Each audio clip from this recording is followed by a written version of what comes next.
these days everything needs to happen fast. You got to get rich fast. You got to Oh lose yeah. weight fast. You need the newer car, the newer this, the newer that.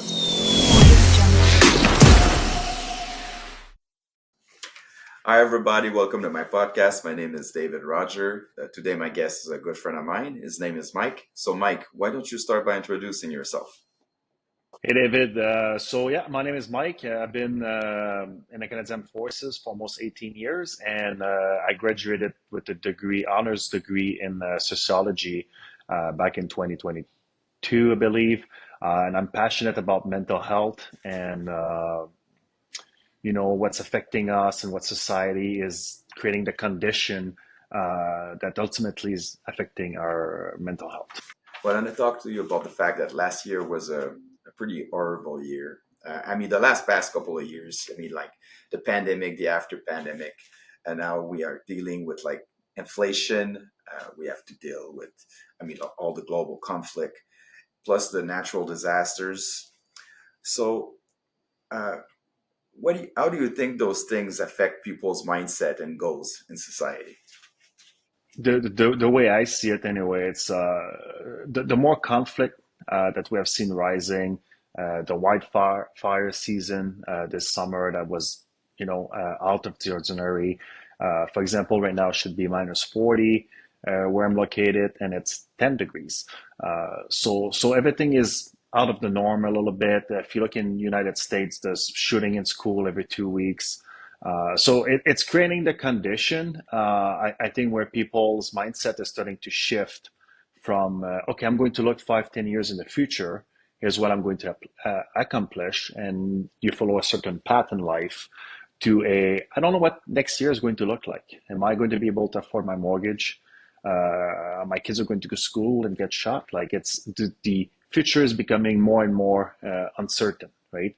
The war that are going on, it's becoming a more volatile place. So people are starting to change their mindset. They cannot see themselves 5, 10 years from now. They might be able to see themselves 6 months to 1 year from now. And you add the cost of living that constantly going up, just adding that other, it changed the risk behavior of the people.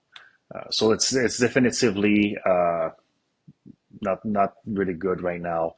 Everything that's going on, and it definitively has an effect on people's behavior and mental health in the long run. And how do you think that reality impacts people daily life and aspiration? The fact that we're told like to do, you know, more with less. Yeah, so to me, more with less is not necessarily bad on itself. Because when it kind of started, the more with less, it was really about how can you be more efficient at managing your resources and managing uh, your budget and everything like this. But now it has took a weird shift where more with less, it's literal. Like it's not just trying to change your mind to be more efficient in your workplace and your personal life, but it has become okay, now the grocery has doubled. Your wallet has not doubled. Like, your salary has not doubled. It's like it's not keeping up with the inflammation. So inflation. So sorry. And as such, yeah, and as such, you have to do more with less. You have to buy the same amount of grocery, like your eating habit. It's not going to change that much because food's more expensive. Gas is more expensive, so you got to put fuel in your vehicle now. And again, you have to do all those things that you used to be doing before, but you got less resources, less money because everything is more expensive, right? So you got to make cut at places, and it's hard to do because once you used to a certain style of living or a certain work habit, to change the way things you do, it's difficult. So people end up right now with a lot of debt, and the interest went up. So it's a cumulative effect that's it's going to be very interesting to see in the next 1 or 2 years how society as a whole is going to respond to not being able to keep up with the do with more, do with less mentality. do more with less mentality. Oh yeah, definitely. And you just think about like people's wages. It's definitely not following the cost of living right now. It's just like it's a pretty big disaster. Yeah, the cost of living is definitely outspacing the. We did see a bit of a anyway here where I am in Alberta, where for example the cost of eggs at Costco went to like $14 for like not even a 1.5 dozen, and it's now back to $12. So it did go down a little bit, but it's still significantly more expensive than it was a year ago, right? And everybody's got to buy eggs. Oh, it's insane. If for me in my area, because I live in Toronto area, and it's just insane. I just think I just think about like young adults right now, and I think it's going to be impossible for them like to be able to afford like buying a new home, right?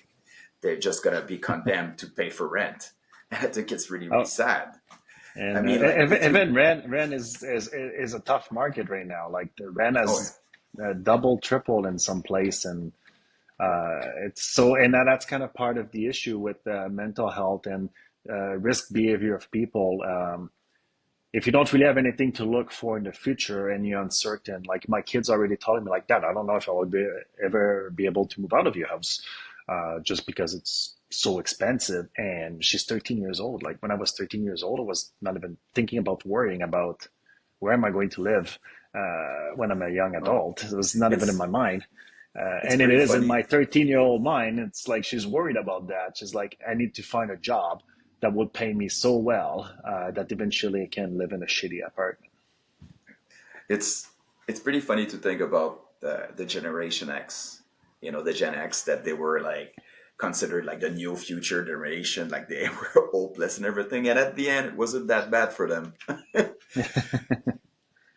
And another thing I want to talk about, it's uh, standards in our societies overall. It seems that they have increased a lot. Like when it's about physical appearance, the definition of success and wealth and everything.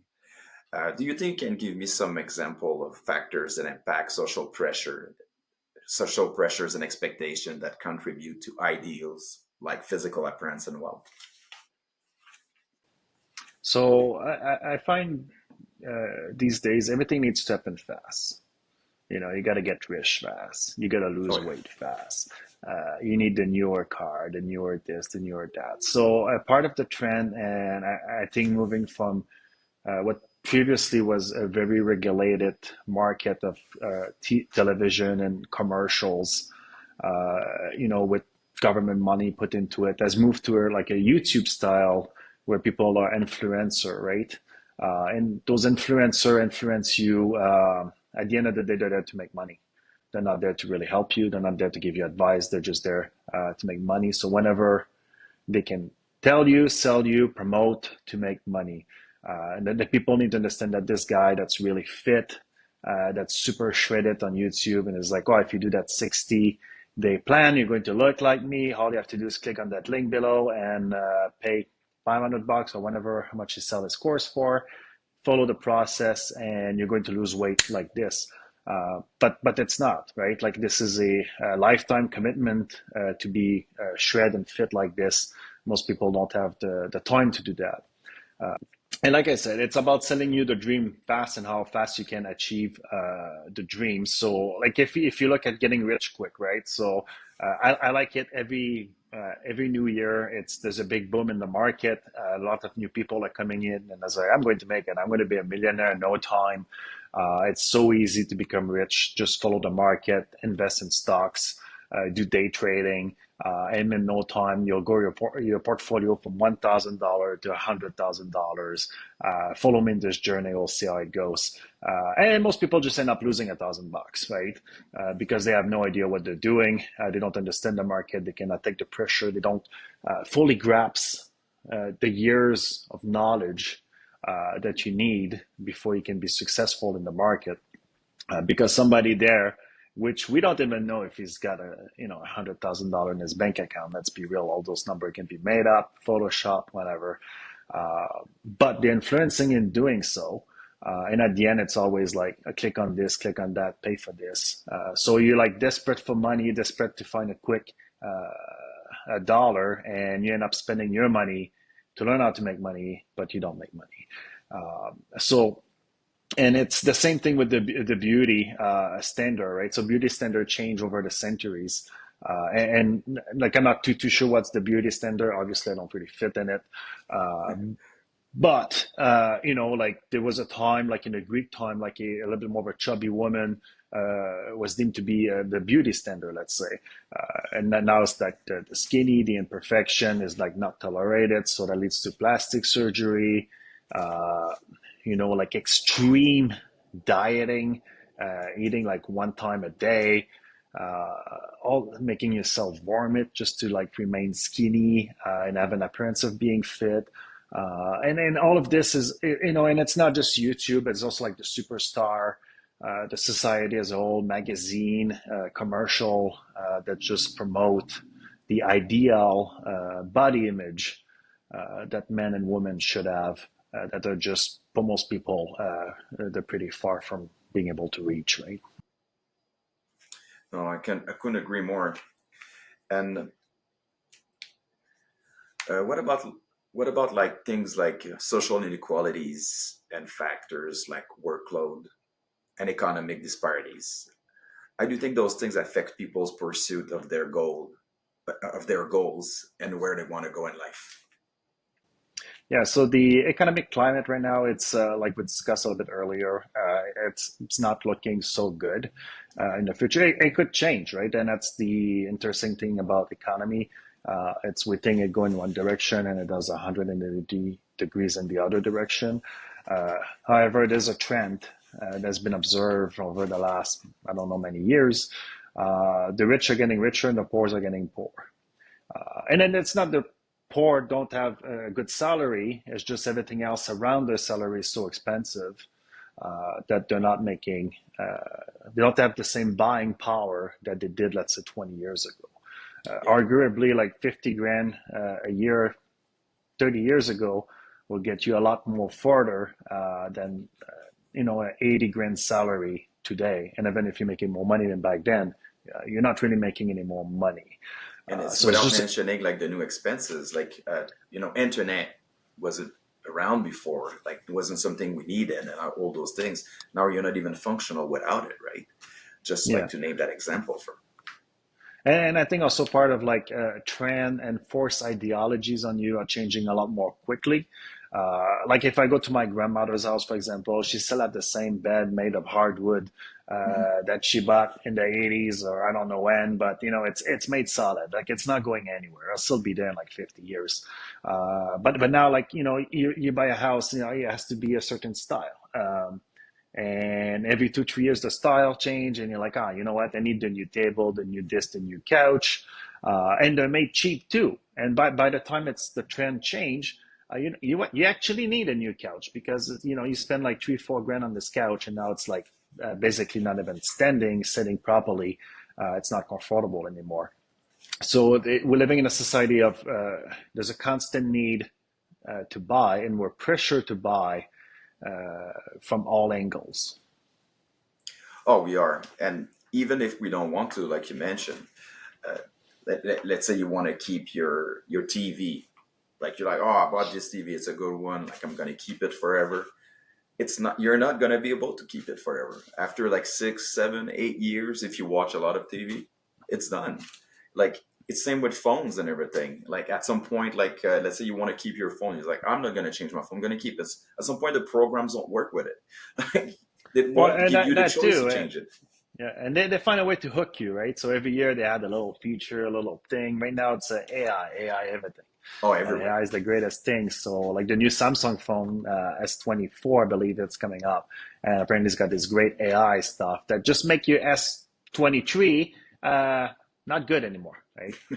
You just feel like your old phone that you spend like $2,000 on it is just not worth anything anymore, and you feel like you need the new phone because they added that one little thing that everybody's hot right now about and AI, right? So I think the worst thing is like the algorithm on social media that like keeps showing you advertisement about stuff that like you showed interest before.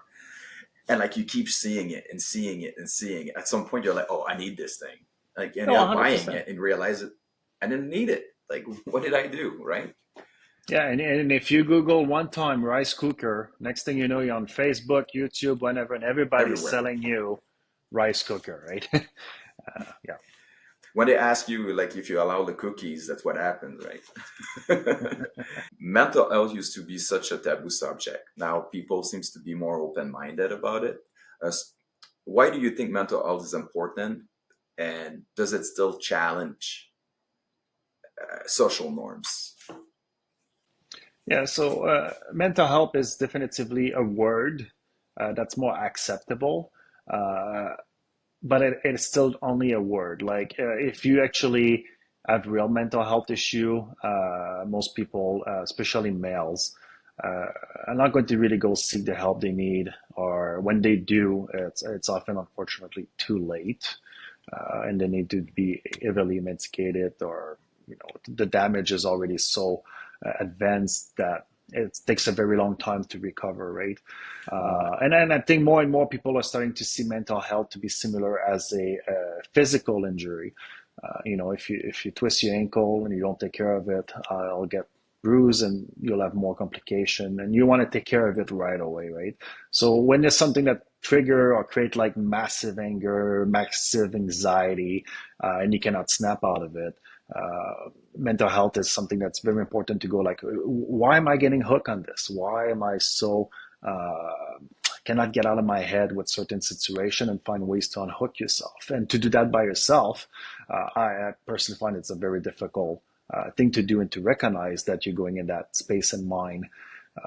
But I think people are talking more about it, and they're more open to it. The stigma that's attached to mental health is definitively not what it used to be 10, 15 years ago. So that's a good thing. That's a good thing that we're more able to label ourselves with it. And so, like, you know what? Yeah, I have some mental health issue, uh, mild depression or whatever. Life carry on, and this is what I'm doing to hopefully be better in the next little bit. It's true. And at the end, it's all about the chemicals in your brain, right?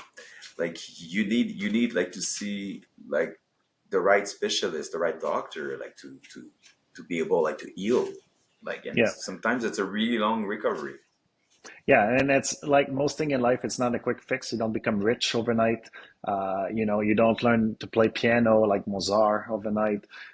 You're not going to fix your mental health and find a way to live with yourself and be happy overnight too. It takes time, ongoing care, and ongoing work, and it's a never-ending process. No, I can see that.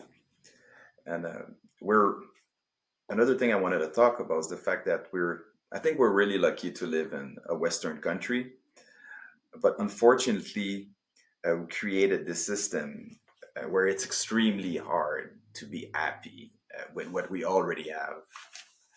Um, how do social values and cultural norms influence happiness and the appreciation of what someone already has? Right. So that's a tricky one, because every household is going to have their own way of teaching how life is and how you should behave in your life. Yeah, However, the parental influence on life, and I will argue that pretty much every culture that's in a way within Canada at some point get detached from the parental control of the house. So I can teach my kid whenever I want, basically. At the end of the day, they're going to go socialize with other friends who follow whoever on TikTok, YouTube, whenever, and they just become hooked to their what life should look like, what it should be like.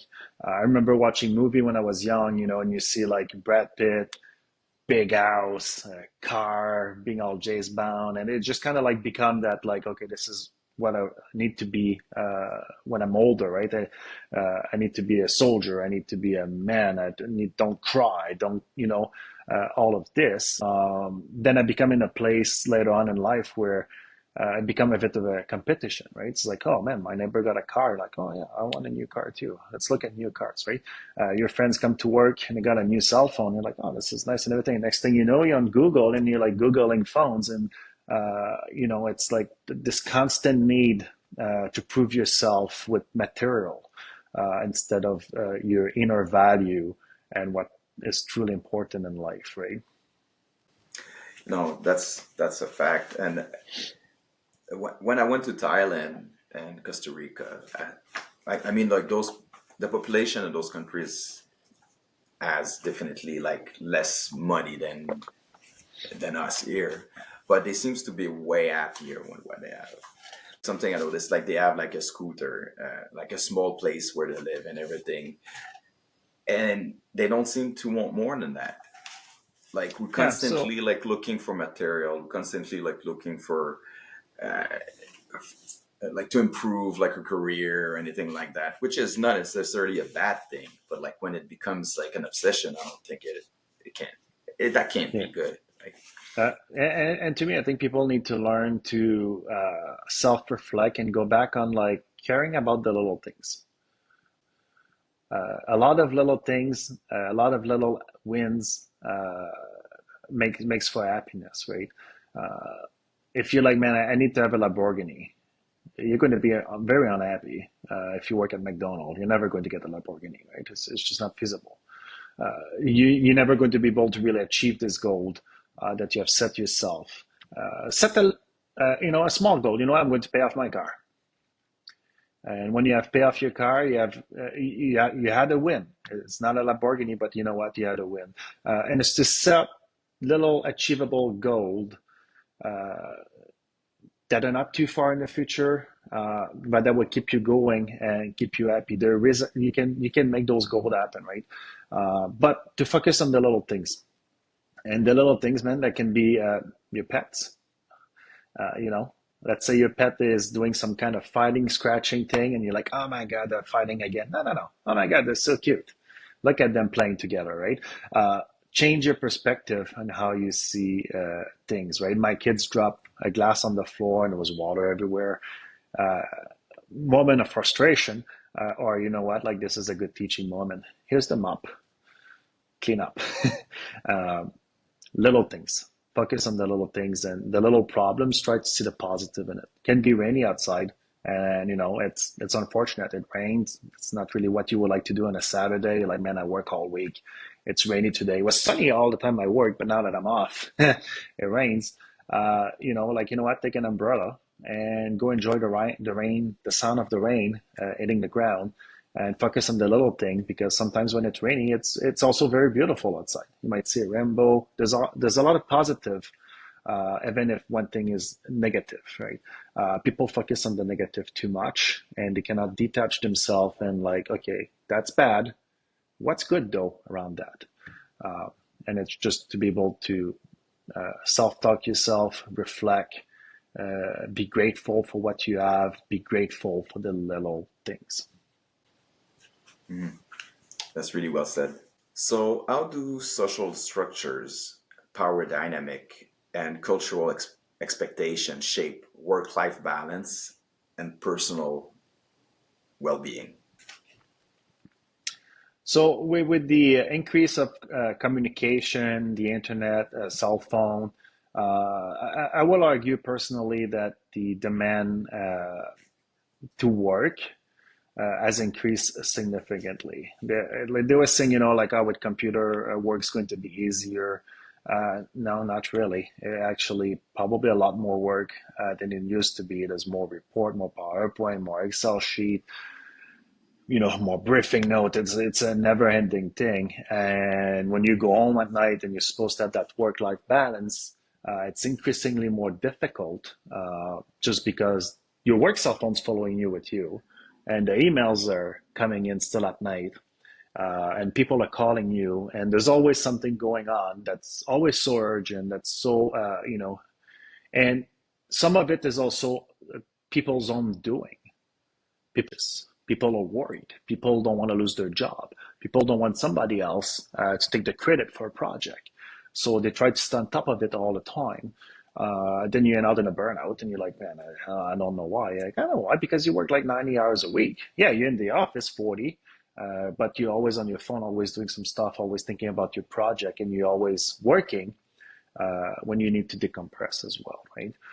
So the work-life balance, I think it's getting very blurred, and it's very difficult to find the right balance, right? Because you want to do well at work, you want to do well with your family, but one of them giving you money to survive, right? So it's tricky. And cell phone and the instant communication system that's out there, like email, text message, people are expected instant reply. There's no more waiting. When you send a mail, back in the days, you waited like a week or two. Like things move more slowly. Now people will send me an email at work, and I'm doing something else. I see it popping. I was like, okay, cool. I got an email. That looks important. I'll look at it in 5 minutes. And within 2 minutes, the phone rang. Hey, Mike, uh, did you see my email? I'm like, no, not yet. Just give me a few minutes. I'll look at it and let's discuss just your priority right away. Um, And people are not it's patient anymore. Like people, they expect you to answer right away. It's like yeah. kind of crazy. And I think again, it's like to be able to, and some place might not even allow this, but to have boundaries and to establish those boundaries properly. Like for myself, like I will show up to work around 8 o'clock, and they start calling me at 7:30 in the morning and asking me a bunch of questions about whatever happened in the last 24 hours. I'm like, seriously, I did not have time to even look at my emails and what happened in the last 24 hours. So having a chat with my boss and everything, we came to like, you know what? Give me until 9. Give me 1 hour to figure my thing out, think to my staff, talk to my staff, and once I know what's going on, then I'll call and answer all the questions. Uh, I was able to do that, but it's not always easy, and it's not always possible, right? Well, I mean, sometimes your employer can make you feel like you're replaceable. You know, if you don't do it, someone else gonna do it. Like in some fields, like you can be replaced just like that too. So, which pressuring people like to just like be available all the time too, right? Yeah, 100%. Like how many times? Like you go do this or get fired. And this is nothing new. I remember my mom way back was she was scheduled to work on my birthday, and she's like, I don't want to work. It's my kid's birthday. They told her if you don't come to work, you're fired. Uh, she took a pretty big step. She got fired that day. Oh, Uh, really? oh yeah, and she That's found another insane. job. But can you just tell you like your employer at the end of the day, you're there for a reason. You're there to make them money. Like, Oh yeah, and the day you don't make them money, you're not worth anything to them, right? and if they like you, it doesn't mean that they won't fire you. Like it has nothing to do with that. At the end, like you said, it's all about money. So if Yeah, someone it's else all is better about than the you, bottom. exactly. So how do social structures, power dynamic, and cultural expectations shape work-life balance and personal well-being? Yeah, so we kind of talk about this a little bit, but it's I think people are putting a lot of stress on themselves, and I think that's part of the culture that everything needs to happen right away. But let's say I was like, you know what, I'm overweight, I want to lose some weight. Um, be realistic. Don't put that kind of stress on yourself. Give yourself 6 months, a year, 2 years, nice and slow. And instead of focusing on losing weight, you know what, let's change your habit. Eat healthier. And don't beat yourself up if Friday night you decide to have a pizza and 2 beer. Like it's not the end of the world. And then some people, they take it really hard. They're like, oh my God, I relapse, I eat some fat food. And you know what? Screw this. All weekend I'm with that fat food. They go on a food eating binge, and go back Monday, they feel bad about themselves. And now they go back to eat healthy again. Like it's okay to make mistake. It's okay to uh, get away from your goal and your plan for a little bit. What's important is how can you go back on them, right? And I think people are just too harsh on themselves. And then same thing too, like you miss a deadline at work and people are like, it's like, I'm a loser. Like the words that they're using to describe what's happening to them, that hurts mentally. You know, it's not being a loser because you didn't finish the deadline. It's just like there was a lot going on right now, and I gotta find ways to finish that product right away and make up for it without beating yourself down. Right? It happens. Life happens. Life Don't be so happens. harsh on yourself. And like to get back to, let's say, like you decide like to follow a diet or anything like that. I mean, what you do, what's important is what you do 90% of the time, not 10% of the time. You're allowed to have some play, like to cheat a little bit, like to enjoy life, because you can't just like eat like broccoli and chicken every day, like 3 times a day. Like it's such a No. boring life. Yeah. You gotta be happy, right? And you gotta find ways to be happy. You need to find a balance between not too much and not enough. There's nothing wrong with having a beer once in a while, but I think there's something wrong if you have a beer every night. And if you never have any beer at all, and you're like, no, no, no, it's could also be wrong in a way, right? It's to find a balance between too much and not enough, and Oh, that's definitely. that, that's an individual pursuit to find out what works for you. Yeah, that's really well said. So the last point I want to talk about is gratitude as a social practice. So gratitude, what's its role, and does it contribute to mental well-being in communities and relationships? Yeah. So gratitude really comes down to most of the time. Most of the thing we're grateful in life. It's the little things. I'll just take for tonight, for example, right? So I was sitting at a table. I was working on an article, and my kids was helping my wife with the cooking. And I just look at this and was like, this is beautiful. I'm so lucky to have two beautiful person helping each other and giving me the time and space to do my thing as well, right? So I was grateful to have that in my life at that time. I'm also grateful that I got an education and all those big things in life, but the thing that truly makes me happy, it's the little thing throughout the day. So today was sunny. I went outside for a walk. It was nice and warm. I was grateful. I was happy to have that kind of weather, to be able to go out and not freeze, because it's pretty cold normally here. Uh, it's about finding the little things and be grateful that you have those little things, you know. That's all I have for us today. So thank you for your time and see you next time, my friend. All right. Thanks for having me, David, and looking forward to chat more.